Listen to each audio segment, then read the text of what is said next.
with the water in this valley. It's I know it's all over the world, but we're in this valley, and I would like to make two big points, and they're both equally relevant in different ways. The first is that there's a reason why we've not got water, and it's not, and there is a reason why I see it. I really believe it's a long-term issue. It's not something that we've had some dry years yet. Now we're going to get wet years again, and everything will be hunky-dory again. Because this is a historical situation, and this is a result of the slow changes that have happened over the last decades in this valley. I think it's good to start off with really putting the point in is how simple it is, why the water is, how water is held in the ground. And the man just pointed out there, the water is held in the ground because of the organic matter, the roots and the plants and the life that's in the ground.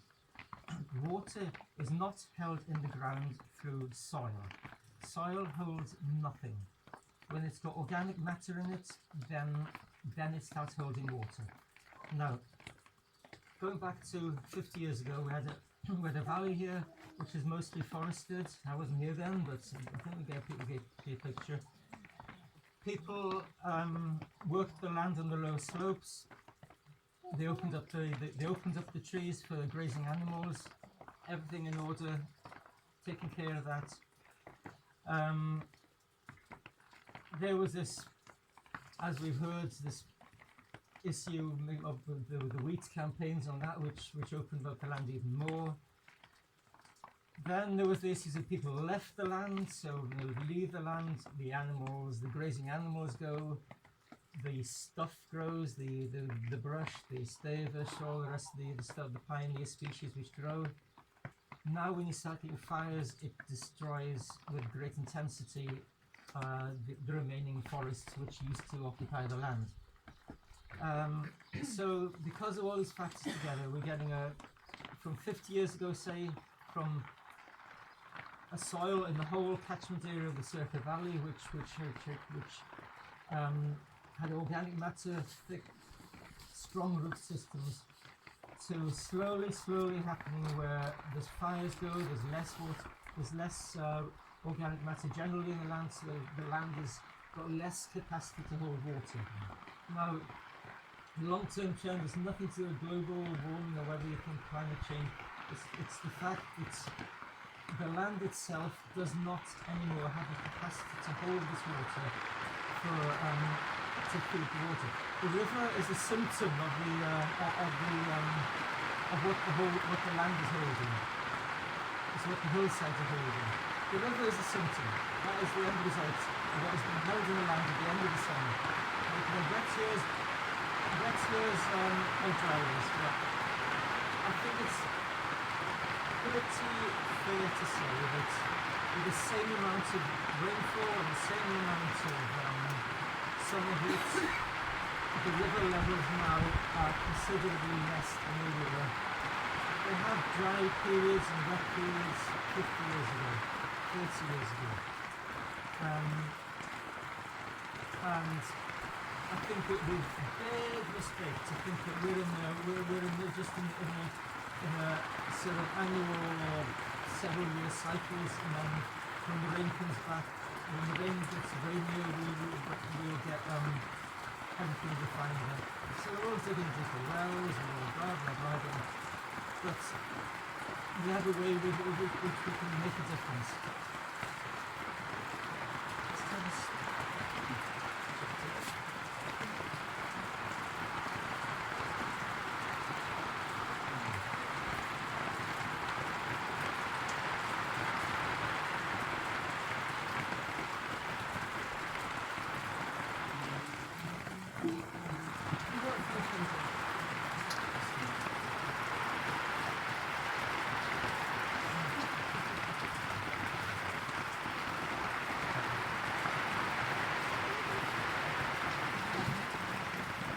what can we do? We'll talk about stuff afterwards, but what can we do? Just get some ideas. You know?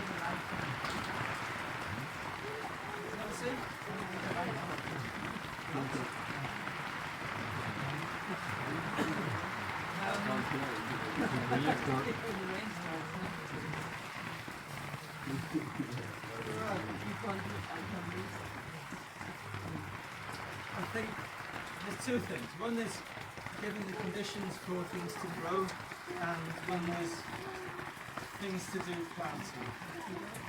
Now, Arturo can tell you, he knows more about Silouche. There's plowing, there's Gatsuk, there's swales, there's plowing on contours.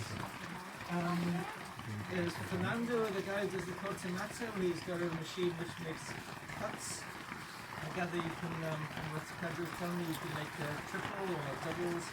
You can open up the land this way. That would be he's got a Caterpillar tractor, you know, he can go around with steeper than the tractors can do. There's one is establishing the conditions for things to be planted. If you just chuck seeds around the place, it's not going to do an awful lot. But if we open up the land, we have a chance of kind of introducing a more grass-based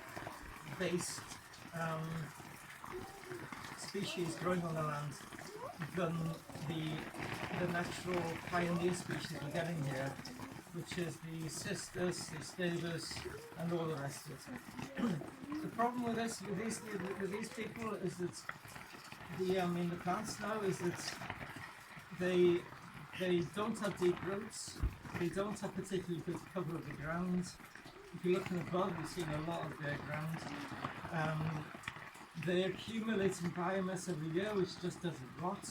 They actually discourage other things to grow. So they're not doing the ground any favours at all. They're not really bringing the land, and they're not giving the land a chance to develop itself. You know. So I think it's a way forward to look at bringing in a grass-based system rather than the stage. I think it's a good way to start. So here we are. I've just got some ideas for things. You can all get these from you can get all these from the Cooperativo in Algeria. I can show a little video of this one. Actually, this is an interesting one. We'll talk to Pedro about these things. He knows a lot more than I do. But these are all winter grasses. You can add wheat to that. It's not so resistant. But oats is a good one. You can have a majority of oats. You can make a mixture of this stuff. Put them all in a bucket. It really doesn't cost that much. And mixing in with you can have lucerne. There's varieties of clover, trevor. There's the little fava beans. You pay €2 a kilo for the big ones, but you get a sack of 30 kilos for €80 for the little ones. And in the Cooperativo. Fava forage, there. Tomatoes, facilias, all the legumes. You can mix all these together. Before I stop, yeah. And there's ideas for trees, but yeah, before I kind of open the discussion, just finish what I want to say is that it's pretty damn important, and I don't think there's any kind of point of taking a kind of backseat view and thinking that this is a situation that's going to dissipate and everything will be fine. Maybe we have 2 good years of rain and things look a lot better, but I don't think it's a situation that's going to go away, you know? I mean, we have to say, we look at the history, we are at historically low levels. I mean, you're saying, Andrea, you're saying that guys in town were thought it was absolutely crazy. There's water's not running in Rio de Bispo. I mean, that's never not possible, you know? So yeah, I think we've got to take this damn seriously. And as far as the land work's concerned, we can all do these things, you know. And I know maybe some people got less money and others who get it and get Zagato out or Luis doing, but it's not a huge deal either. And if I wouldn't mind putting €100 up front to just to do a few hours work carving out something on these hills, so that the conditions and yeah. Anyway, just do it. But maybe if some of us interpret some of us we are more familiar and some of us we are less familiar with what swales are. Yeah. And maybe just because you give these ideas, maybe you could do a very small explanation so that if some of us are not familiar with what it is, Okay. So, right. Why is it good to make swales? what are swales? What are swales? Swales are things like this.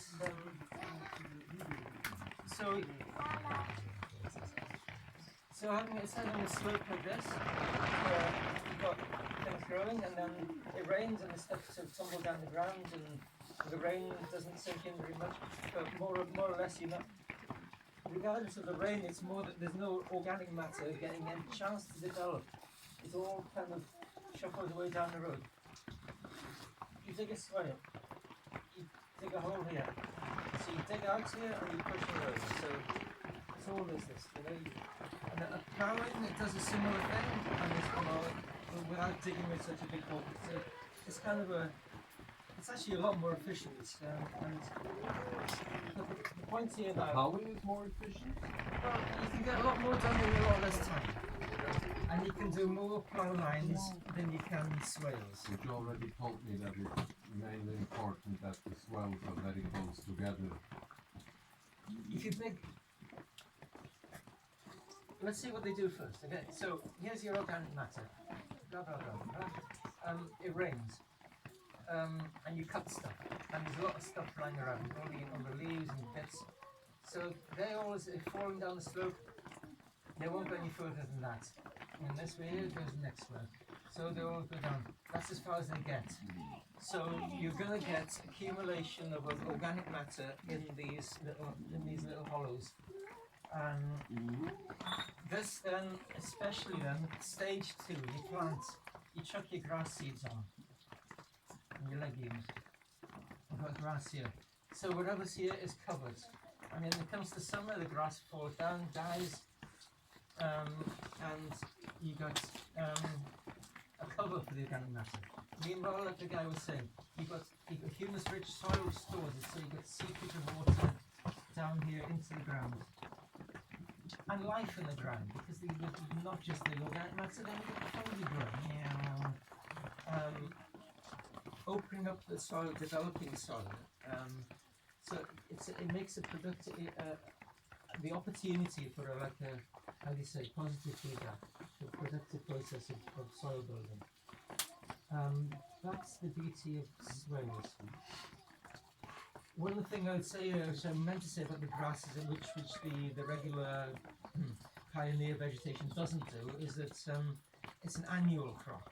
So every year you're making a cover, you're creating its own mulch, but the next winter it all rots down. So it adds to the soil, whereas this stuff, it's growing every year. It's all this woody stuff which doesn't rot, so we got the fire hazard. And we're stuck between two things. We've got the fire and we've got the drought. And you've got to fight the fire by cutting. You know, you don't want thick stay-which does nothing. But if you cut it down and you don't replace it, then the soil is getting poorer. So swales, but all these methods, you know, cutting the soil, planting, accumulating organic matter, allowing the grasses and the roots to go in is kind of a way of reducing the overall fire risk while building soil. I think that's why grass is a good way to go. Chris, can I add something? When you plow, like it's key lines usually they call it, key line plowing, and basically exactly the same, but you just have a very thin line, but it has the same cumulative effect. So it's basically It's, exactly the it's same. like this. I mean, you want to follow the contours. Now the key line thing is when you've got a slight Yeah. and this works.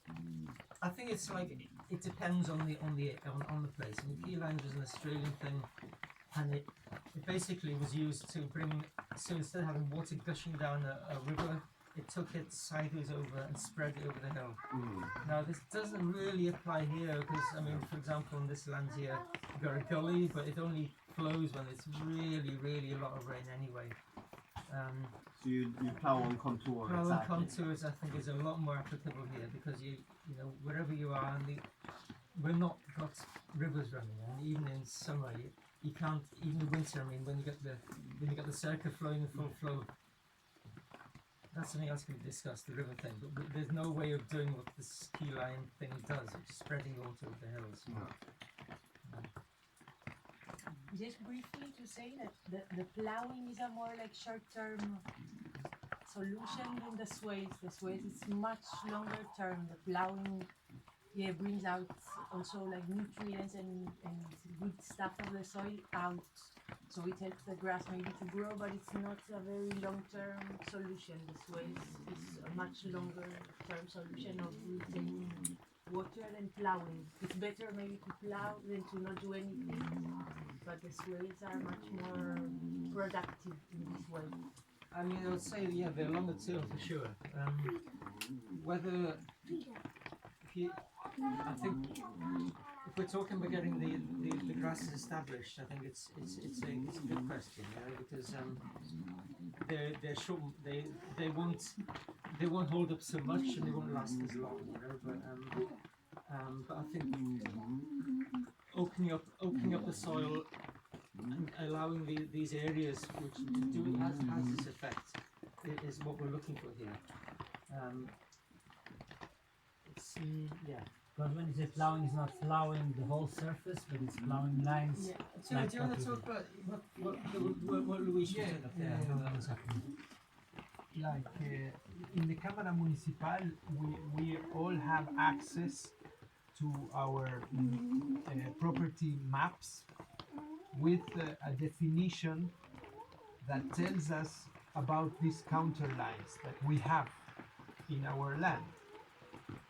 And then on top of that, there are already a lot of studies and things that are happening on how to measure the distance between the lines, that it's in relation with the slope. So because a lot of times it's like, okay, so I'll do swales or yeah, I cut the ground, but what's the distance that I need to put them in between? So you can search all these things, it's available with the information that they give you in the camera, plus whatever you can study, then you will get a pretty accurate solution of how to treat your land. Then the technique that Luis came to do is it's the plow. So we went there with the map that the camera gave us. We identified between 7 to 8 lines in the definition that this map was giving us. But you can always do close-up and get even more lines. But that will depend on the slope that you have. So then you mark with a level, like the pipe, the water pipe. I don't know if you are all familiar with that. If not, you can use an A-frame, or you can spend some money in bringing someone with a laser that will mark you those contour lines that you see on the map. And then Luis or whoever comes with the machine and goes along those lines that you marked, turning the soil around, digging these trenches, these swales. How deep are they? You can also, the depth, It it's depends on the in slope. Yeah. it depends on On the the angle, slope. yeah. Yeah. Maybe You can study all this on the internet. You can go to Google, YouTube, and see and look for okay how to. There is one Brazilian short movie of 7 minutes which explains everything, you know, like, and it gives you a chart, a table with depending on the inclination that they use a percentage. It's 1, 2, 3, 4, 5, 6% of the inclination. Then that gives you the spacing of the lines, and also the depth. And the depth, it's something. Bueno, the Luis with the machine, he can calculate it roughly. It won't be that accurate, but already that's a lot to be done, no? And once you do that, it's like Chris said, you go around spreading seeds, covering the soil, not to leave it exposed, and yeah, slowly, year after year, trying to remove the stevas, the tojos, But the the lines bramble. you make once, no? Yeah, this is an Make it infrastructure that you do once in the whole life. Yeah. But basically, the more steep is the slope, The the more closer lines. together Yeah. are the lines. And even if you don't study accurately, you can look at other examples. Here, what Arturo did at the land. It's okay if this is the spacing for a slope like this. Then if mine is like this, I make it short and do Also, it. we shouldn't be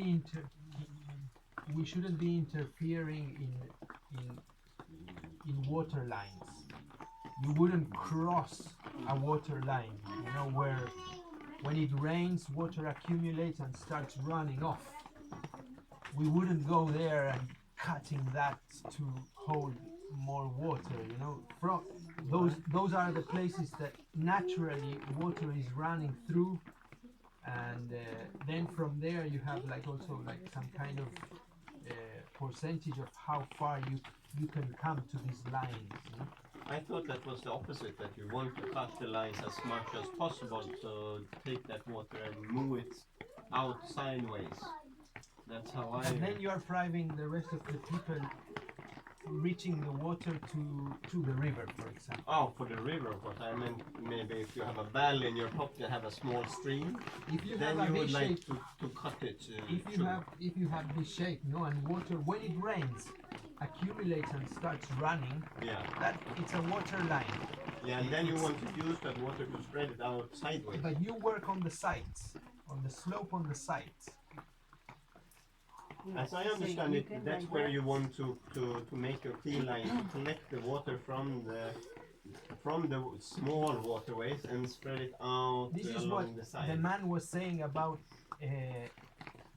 ethics of conservation. If you believe that is ethical, then yeah, Well, what can we do? I believe that that's Personally, what I most don't people think- say that you're supposed to do to efficiently save the water. I'm not saying. I think that's what I have studied most of the time. People say that this is the optimal way to get the water. You should hold the water as much as possible, and then it will go as deep as possible into the soil. But that is something you can do. But the water line that it's naturally made, it's the runoff of the water. Water accumulates on the slopes and has the tendency to go to one side. It goes there or there until it reaches the other, and then it creates a water line, key lines, no, and water starts flowing through there. Okay, there is where people also build dams, Yeah. but you need permission and license and an environmental, some impact analysis of how that will interfere with the rest of the environment. So, But- sorry, amigo. Like just where you have these like gullies with you know when it's raining heavily and you have water gushing down. Yeah. I think that's one thing. You know the river's an expression of the water table. So you know, and the water table isn't just flat across the bottom of the Tirana. It follows all different types of contour. So if you have these gullies where you know when it's raining heavily there's water gushing down, then you see the river level rising with organic matter in it. It's brown, all of that's ending up in the sea. In a situation like that, I would say that's what I understand your meaning, Michael. I would also think it's better to slow the water down so it can permeate the whole water table. That means we have the river gently expressing itself through the season. It's great to see the river really rushing and nice and deep now, but all that water's ending up in the sea. The more of that we can hold in the Tirana, the better, you know, so that we have a steady expression of the river rather than this like whoomp, whoomp, whoomp. You know, on a really rainy day, just walk outside and see what's running off the road. Running into the river, and you see you see, man, it's like hundreds of thousands and millions of liters of water on a very rainy day. That's just running down all these tracks and roads that could be diverted onto our Tirana, Yeah, but onto these things. I mean, I did it on the road above the garden there. this and happens because there's no infrastructure being done on the slopes. I see. If you would have all this area around here, having with these swales, and then this runoff would be much less. Yeah. It happens that because there's no infrastructure done, yeah, all these gullies, they get filled up with organic matter, and like you say, it ends up in the ocean. Yeah, that's true, and we all believe that. But if we start by working on the slope, also, how would you go practically?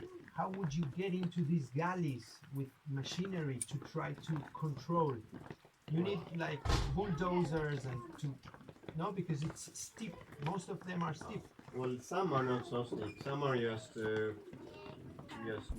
not so difficult. If you are able to work in the more less slopey areas, then it's much more efficient in the longer term. They're like Dan is saying, for sure. Now, what's going on is that all the organic matter, it's being washed away, ends up in the river, goes into the ocean. Yeah, that's true. But if we are already thinking of working on our slopes with infrastructure, then all the organic matter will be retained, because the water goes to the sides. But if you already have your contour lines worked out with infrastructure, look, it will be retained there. And the running off of the water that it's naturally will keep on its course. Well, I understand what you're saying. I just want to end with my understanding is that you should keep all water as long as possible. All runoff should be directed into the next swale, and you should basically just stop all water at all costs as long as you have the possibility to store it in your land. Yeah. Okay. So the principle here is still the really basic principle is the water is stored in organic matter. And yeah, if you can hold it up, then you're going to get the more you can get more water into the soil, into the ground. That is going to encourage the growth of the plants, and it's going to that way increase the organic matter which you've got in the soil, which will lead to more water storage in the soil. Wherever you are in the hills, the basic principle is to gather or to grow more organic matter in the soil, more roots, fungi of the roots, and the whole system just does this. Now, that is the whole point. I have a question to you, if I may. Yeah. I read about the ploughing, and the ploughing that they were using in the video I was shown was not turning the soil, but only cutting straight down. Like, do you have any ideas on how the ploughing should be done? I think if it's in contours, and if the more it opens up this kind of procedure where you don't have like bits where when it does rain where things can slip out. Yeah. I think the more swale-like they are. Okay. The advantage of ploughing over swales, it does have disadvantages too. Is if you are needing to cut the stavers down every so often. If you've got deep swales, then it becomes harder to move through the land. You know, if you've got this kind of thing.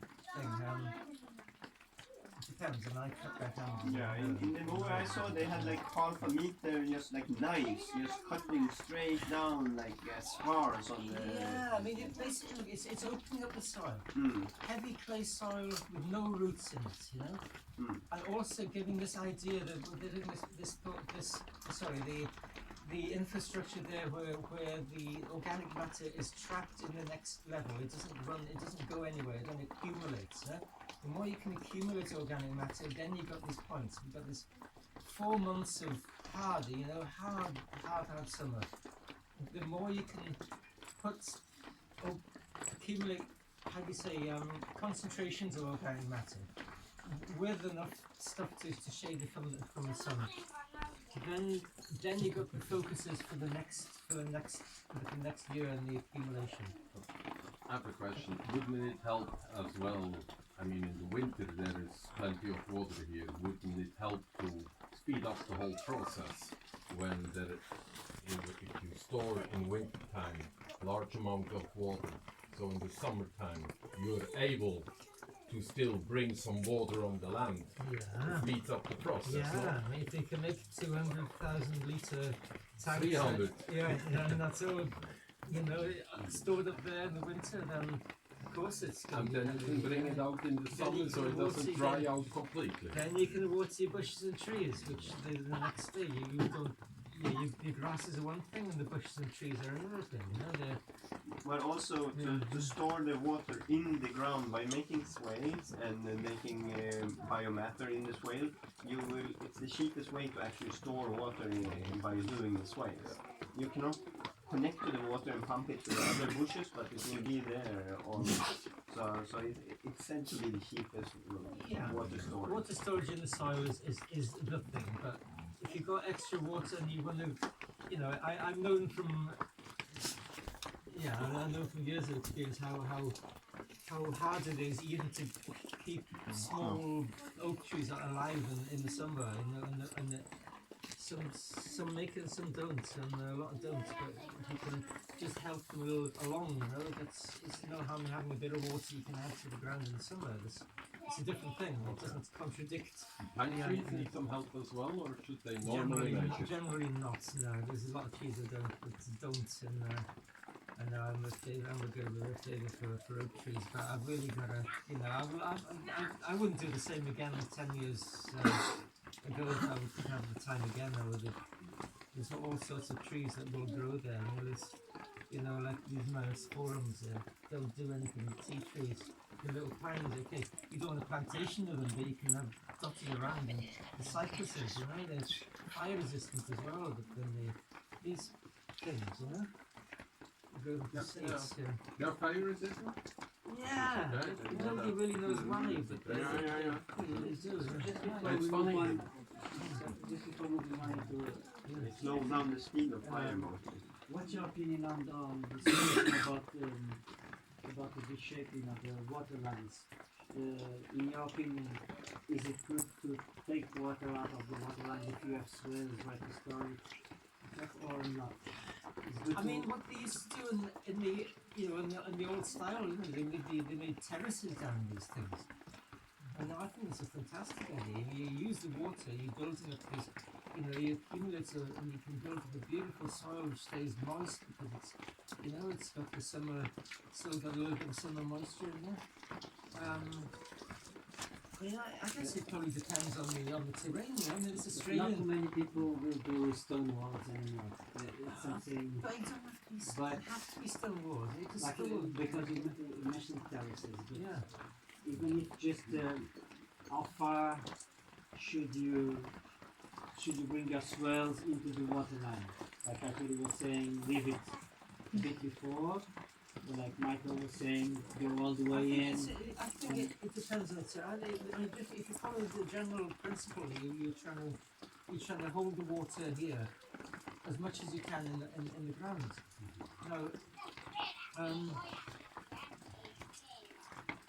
It depends if it's a water line that has already vegetation and it's almost naturally like terraced, Yeah. like you see already, and you see that it's the land is like retaining already the water in a way, and there if you interfere, you're actually bothering the accumulation that the land is already doing just in order to take it out to your land. But then you have like we have a water channel that is almost as if it's a tube that takes down water to the river. So if you can you can even let it flow, but you can direct a bit, you know, you fill the soils and then you let it keep running. It goes to the Vaxia and then it depends also what you do in the Vaxia, that it stays, you know. The big hole we have in the garden, I believe that people used to send water there from the rain, so the water will go underground next to where they have a well and feed the underground or where the well is. So it depends also if you let the water run, where does it run to? Does it go all the way to the river or it goes to the Vaxia and it kind of goes to the underground? But it's very specific to each water line. It is, I mean, it's completely because the terrain is, from here we tend to have these sharp V-shaped valleys. The water lines tend to be quite like gullies, you know, more. I mean, what Michael was referring to the key line like here. This is Australia, big landscape, rolling hills, and not occasional rain in winter, but like rain throughout the year, you know. So when you get a rain event, you can divert this thing along from the water line along the hills, and obviously that's good because you're taking this water. Instead of running away, you're putting in the land where you can feed and bring this process of growing the plants, which is growing the organic matter.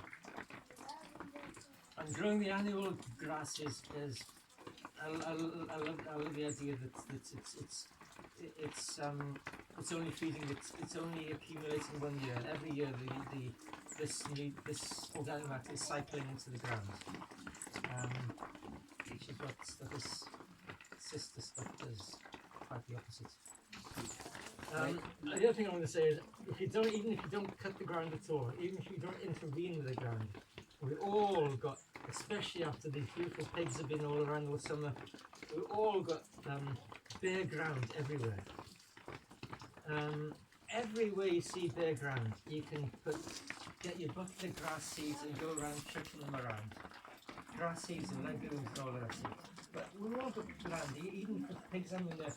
You go over and just keep an eye out. Oh, there's some soil there, you know. Put it down, because especially on the hillsides, there's no grass on the hills, mostly because it's never been part of, you know, it's been like, there's no grass in the hills, okay? But we can bring the grass to the hills. It's not going to get there on its own very easily. Maybe a few seeds might blow in the wind. So it's up to us to go up the hills, see bare patches. You can't dig swales and plough in everywhere. There's bushes and trees all over the place. You can't go everywhere. But you can go in the hills and see all these bare patches and chuck your seeds around. That way you start getting the grass in the hills. You know, go like where the Cotimatic were went to play. That's what happens in the summer when it's really hot for months. Do the grass roots still live on? Or? Yeah, some of the grasses are perennial semi-annual, you know? So you choose the right grasses to... Well, I mean, perennials need to be quite very, very hardy, you know, to survive in their roots and come back. The great thing about annuals is they don't bother doing that. They do produce the seeds which come back. So it's, you know, they're perennial in a way, because they spread the seeds. There's well, can I show you a little film? 3 minutes, yeah? There is a benefit also to dead roots, like thin roots in the ground, because they keep holding the soil so it won't erode with the water. They bring the fungus and they become material, they decompose, so you have the decomposition above ground and underground at the same time, and then they still reproduce themselves. So even if the grass dries out in the summer and the roots die, it still holds it together. Yeah, it still holds the soil from erosion, it still breaks with a bit of humidity that is still left after the rain in the ground. When you have a fire, when it's really dry, it seems like the grass is the first thing to come up again. Well, it's the seeds that they are fire resistant that stay in the ground. It's not like the same like the roots that are like on the tree.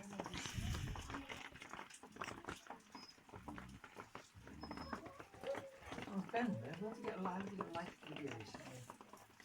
Let's see. It's a 3-minute one about sword in the grass. There should be 3 lines probably, no? Every 40 seconds. Ah, yeah, thanks for that. So when I have an IT problem, I come to you. No, no. No, no. I mean, I can solve it maybe, but you have better solutions. I doubt.